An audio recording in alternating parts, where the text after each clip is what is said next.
இந்த பேக் பார்த்திங்கன்னா 899 சூப்பராக இருந்துச்சு. பேகு நல்லா பிராண்டடாக இருக்க மாதிரி இருந்துச்சு.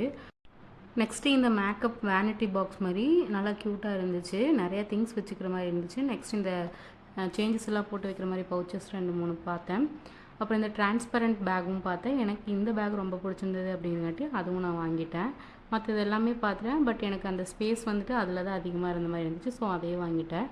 இந்த ஃப்ரூட் பேஸ்கெட் வாங்கணும்னு நினச்சிட்டே இருக்கேன். பட் அதுக்கு ஒரு டைமே கிடைக்க மாட்டேங்குது. அதை பார்க்குறேன், பட் அதை வாங்க முடியறதில்ல. பேஸ்கெட் கலெக்ஷன்ஸ் இருந்துச்சு. 250 ருபீஸ்க்கு இந்த மாதிரி பெரிய கண்டெய்னர் 3 கண்டெய்னர் இருந்துச்சு. அதுவும் வாங்கிட்டேன்.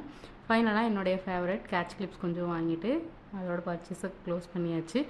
பேக் கொண்டு போக மறந்துட்டோம். ஸோ நாங்கள் எப்படி எல்லாம் அதை வந்துட்டு ஆர்கனைஸ் பண்ணோம் நீங்களே பாருங்கள். வாங்கின அந்த 3 பக்கெட்லேயும் நாங்கள் வாங்கின அந்த பேக்குடு க்ராசரிஸ்லாம் அதில் போட்டுட்டு அது க்ளோஸ் பண்ணி 3யுமே ஃபில் பண்ணியாச்சு.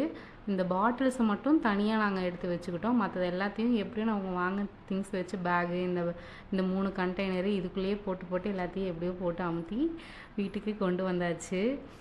என்னை விட எங்கள் வீட்டுக்காரர் சூப்பராக பண்ணுவார் இந்த ஒர்க்கெல்லாம். எதையாவது கொடுத்தோம்னா கரெக்டாக அதை ஆர்கனைஸ் பண்ணி தருவார்.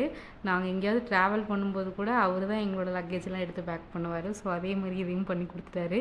நீட்டாக பண்ணி வச்சுருவார். நான் வாங்கின இந்த மேக்கப் ஆர்கனைசருக்காக யூஸ் பண்ணிக்கலாங்கிற பேக்கையும் யூஸ் பண்ணி நாங்கள் அதுக்குள்ளேயும் கொஞ்சம் திங்ஸ் எல்லாம் போட்டு அழகாக நீட்டாக எடுத்து வச்சாச்சு.